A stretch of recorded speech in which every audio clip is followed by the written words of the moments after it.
Hi there, it's Ryan. This is just a quick snippet to show how we wire up the orbs here.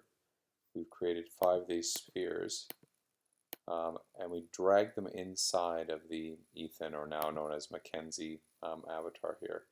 So created the spheres, gave them names, labeled them, and then dropped them so that they're sort of nested in here.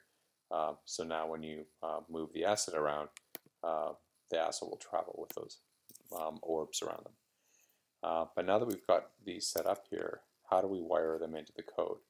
Well, you notice we've got our joy, anger, disgust, fear, and sadness orbs. We've also created some materials assets here, which are simply the colors. Color blue, green, purple, red, and yellow. So now what we're going to do is we're going to go into the code, and you can see we've declared the mesh renderers here for the 5 emotions. We've also created some materials and declared those.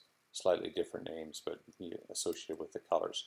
Once we sort of save that, and we're getting ready to go, if we head back into the builder here and click on our example streaming where the code is, you can see over on the right hand side here there's all of these fields that are not populated, but you see these correspond to the declarations that we made within the code here as public materials and public mesh renderers.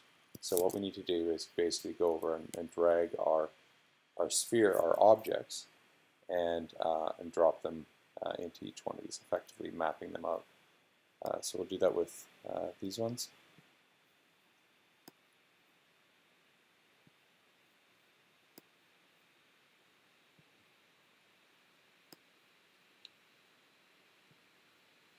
And those are mapped, and then we're going to do the same thing for the materials down here. I'm going to put white in original material, and then simply the color red.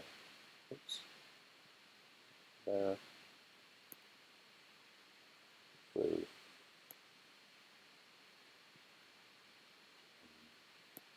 Once you do this a few times, it'll start to become muscle memory, but it was a little bit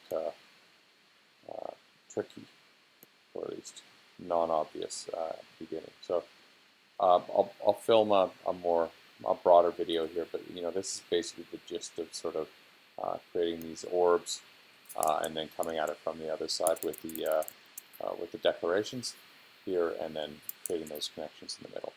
Thanks for watching.